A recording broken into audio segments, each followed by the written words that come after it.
I'm Cynthia James, and this network is about changing lives one woman at a time.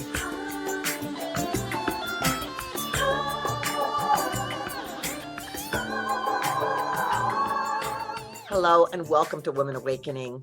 I'm your host, Cynthia James, and I'm always excited to introduce you to an extraordinary woman. All of the women that I review and interview have been here doing great work. They've taken control of their lives and they've stepped into their power. And so I feel honored to bring them to you. I want you to know I do one of these every week, and we're on Spotify and iTunes, iHeart, Spreaker, Amazon, YouTube.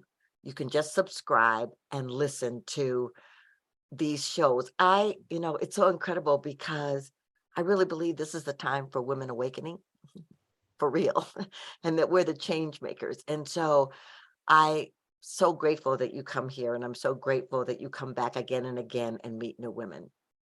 So my guest today is, she's amazing, actually. Her name is Tenesha Curtis.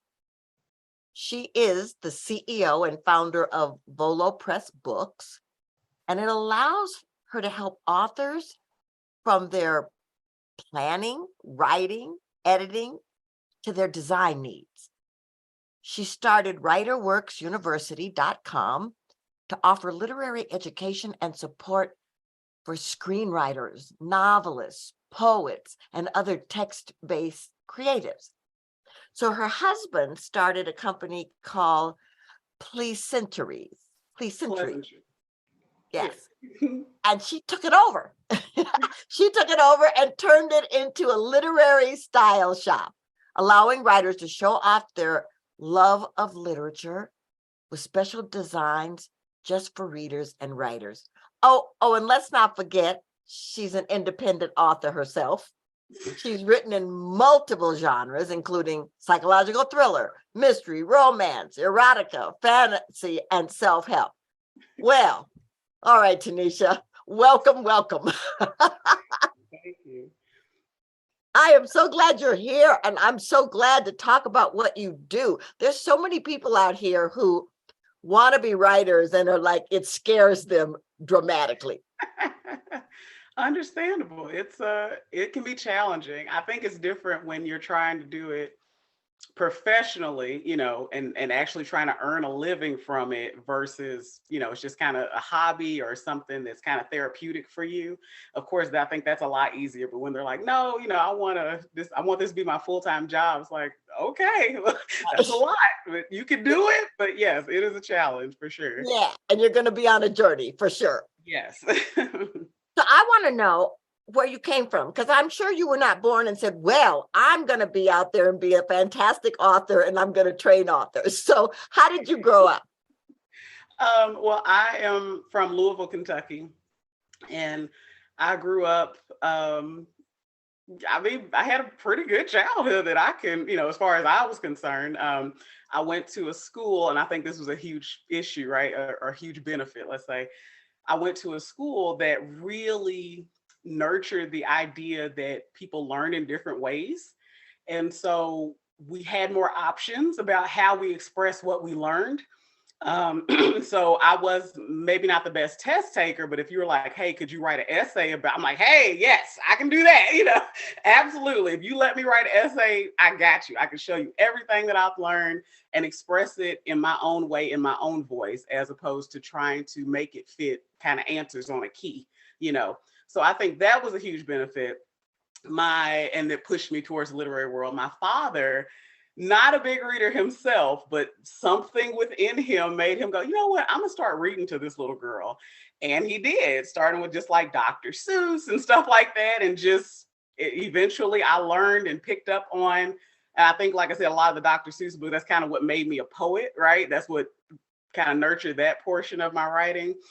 And then my mother, I think I just got like DNA wise, like genetically, I got loving to read from her as well. So it all came together well. And I've always had very supportive family and friends who read my work and will tell other people about it, so just being supported and doing something that I love has just been hugely helpful.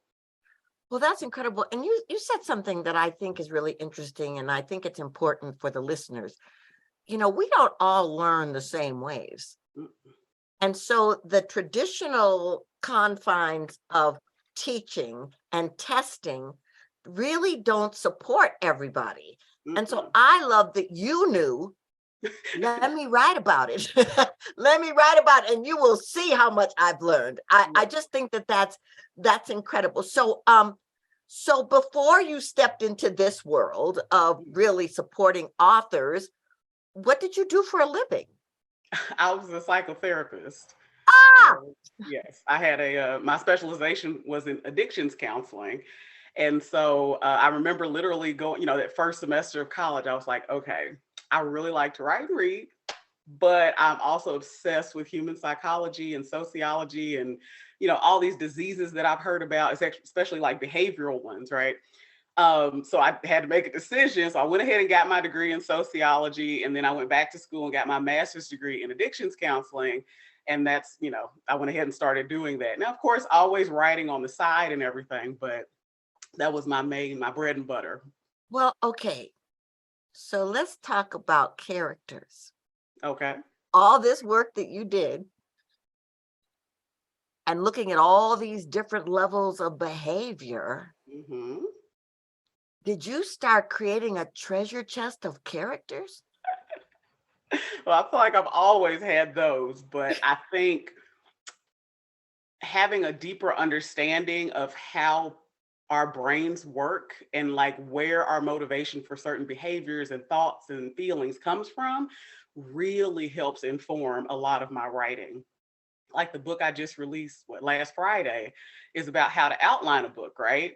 And so I think understanding what it's like to say, gosh, I have all this wonderful knowledge and I would really love to turn it into a book and a product that I could sell, but I just don't know how to get from, A to B on that. Versus thinking about it from my perspective of somebody who's been writing and publishing books for over a decade, right? It's like it's going to be, those are just two different mindsets. So being able to step outside of myself and kind of be a little more empathetic and think, okay, well, if I were a brand new author, never written word one of anything, what would be helpful for me to know so that I can be guided step by step to this next part of my journey? So I think that's really, really helpful. Oh, that's beautiful. So it's really interesting to me. So here you are being a psychotherapist, you're writing on the side. Mhm. Was there a moment that a switch got flipped to have you step into the place where you start supporting others to take this journey? Okay, well, I think it was more a dimmer switch, gradually Okay. going. It wasn't a flip. It was just like, because what would happen is I would publish my own work, right? And then once that's done, I'm going to like book fairs and stuff like that. And I'm selling, and people are going, wow, this is great. Like, how did you do that? And I cannot tell you how many sales I must have lost because I'm sitting here educating a new writer for 30 minutes about the steps that I took instead of like engaging with, with potential customers and trying to sell my book. So I started to get the idea that, maybe I should start doing like some classes or write a book about, this process so that I will be able to just say, well, here, I wrote a book about it, what I mean? And then just give them that as opposed to trying to, spread myself so thin. So it was over the course of multiple years, just realizing, again, that empathy, right? Just realizing that, man, people really don't know this stuff. And I've learned it seems intuitive to me now, but it took a while. There's a lot of bumps, there's a lot of potholes I hit, like to get to where I am.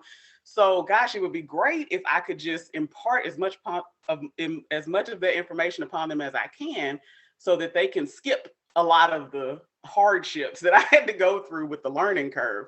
So then that it just kind of slowly developed into what I'm doing now. Okay, so I totally get that. But I guess two things I want to ask you. Okay.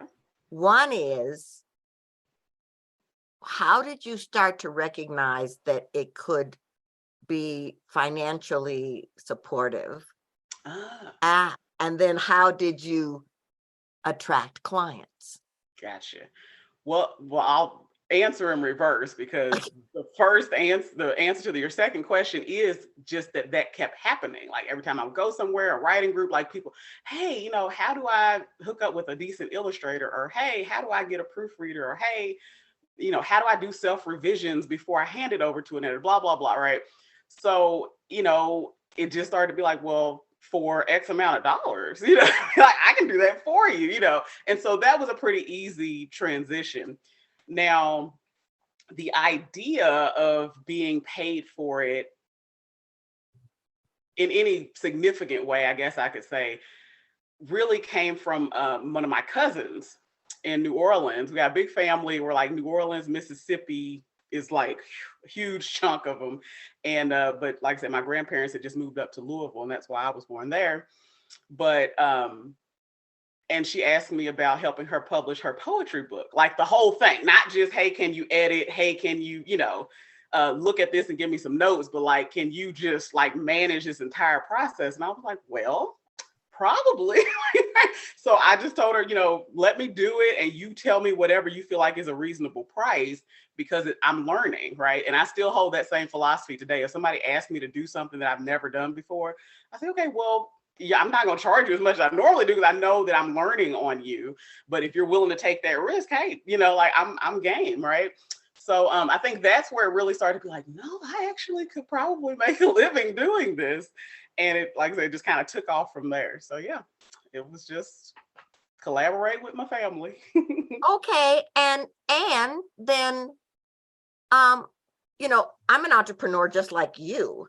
And so there's a moment where you decide to take the full step in and trust that you're going to be supported financially. Tell me about that journey for you.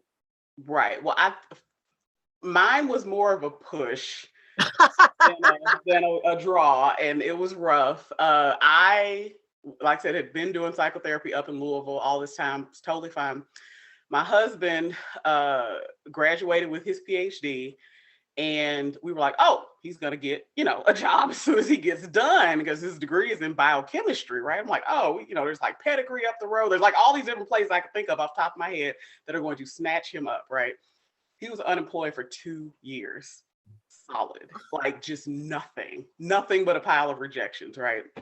So I'm like, okay, is there anywhere that you feel like we could go and you would have better job prospects? Like, because this is crazy. Like, this is just ridiculous, And so he's like, well, yeah, when I was getting my master's degree in Atlanta, things seemed to be pretty good. So we could try that. And within 30 days, he had a full-time job of us moving to Atlanta, right? It's just weird. I don't know.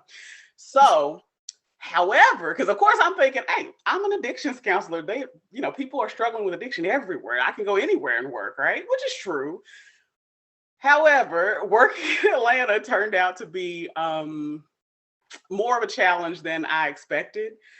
From an ethical standpoint, there just seems like almost everywhere I went, either they did things that they were supposed to do and really cared for people professionally.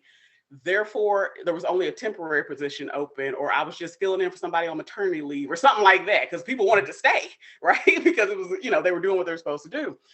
Every other place, they weren't. I mean, people were having sex with clients. They were selling drugs to clients. And I'm just like, I can't do this. So the day for me was the day I was an in-home therapist. So I traveled right to the clients' residences. And I was literally on my way home after my last client. And I heard, because we had a treatment team, you have like a doctor, a case manager, like we're all helping, get you together with whatever you need. And I heard the physician's name as having been indicted for selling drugs to client. I was like, I'm done. I'm out. I can't. Like, this is ridiculous. Like, I don't understand. So for me, I was like, okay, well, what else could I do for money, right? And then I'd had that experience with my cousin, and so it kind of all came together where I was like, okay, well, let me just go full throttle into this and see how it works. And so far, so good. Well, that's incredible. So you really started being an entrepreneur from the ground up. And what did you do to learn how to run a business? Because it's different than having a structure of being a therapist. Oh yeah, definitely. Well, I mean, just like with publishing, I just started and I paid attention to the mistakes that I made and just made adjustments. I didn't, and again, this is one of the reasons that I love doing this is because I didn't really have like a mentor or, anybody that I could talk to who kind of knew the ins and outs and could guide me step by step. So that's why I work so hard on producing these workbooks and guidebooks and things so that people have that at least to some degree. People call me all the time. I will spend 45 minutes on the phone with you and not bat an eye, as long as I know that at the end of that 45 minutes, you feel more educated and confident than you did when you first called me, right? So like that's my goal. And so that's really all I did. I mean, it was just trial and error, honestly.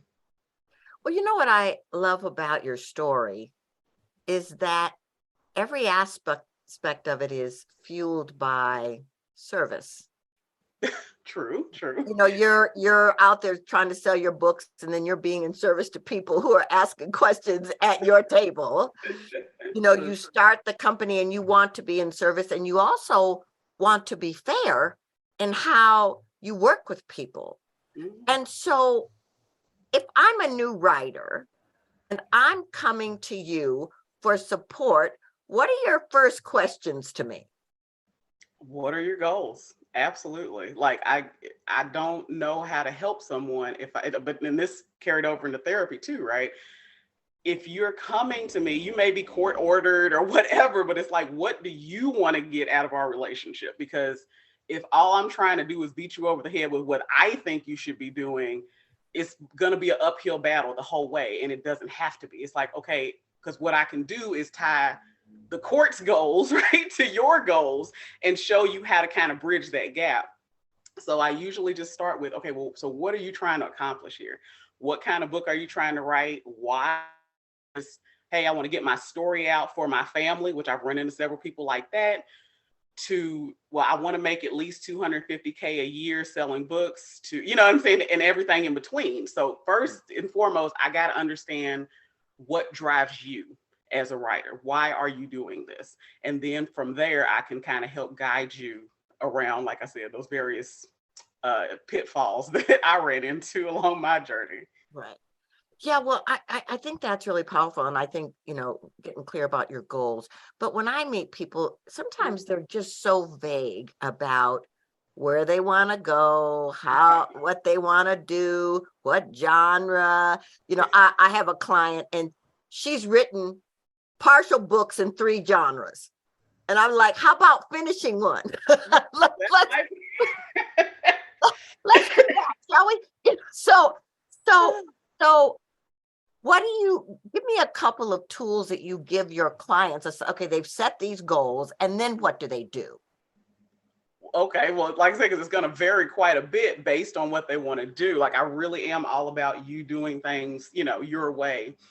So very often the first thing that like in her situation, right? Like she gets 3 different partial manuscripts in these 3 different genres. I would probably ask, well, what genre do you read the most? Like in a given year, what do you think you read the most? Oh, well, I read mostly thrillers, I'd say. I like romance and I like sci-fi, but it's probably got a thriller bent to my reading list. Okay, so do one of your 3 partials have like a thriller element? Well, yeah. There's this one. Okay, well, why don't we just focus on that one then, right? And you see what I'm saying? So just kind of take those steps to kind of figure out what would be kind of the best approach. But then that was the whole point as well of writerworksuniversity.com, right? And by the way, I have merged the company, so it's just WriterWorks University now. There is no Volo Press because things just got a little busy, which is a good problem to have, but it's like, okay, I need everything on one plate.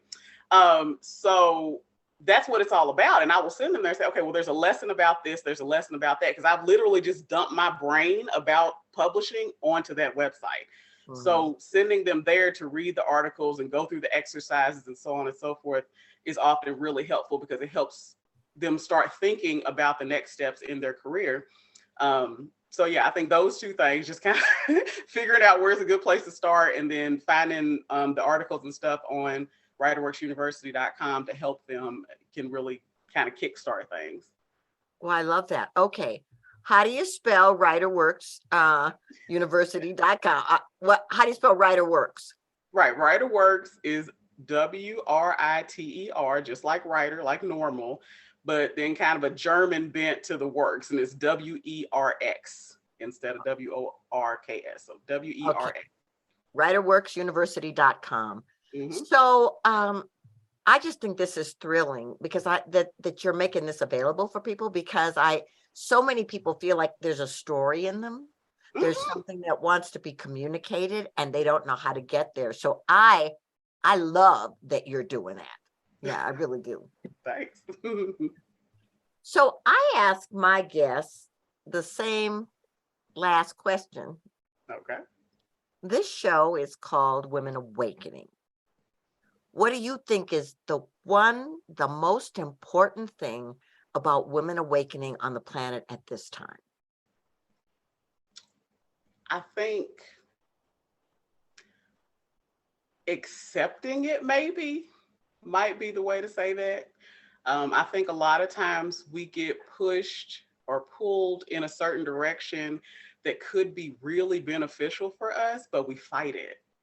And because it's new, right? Because it's scary, because it's different from what we're used to, even though we may be used to toxicity, we may be used to abuse, we may be used to unhealthy behavior or whatever, right? And so it feels uncomfortable.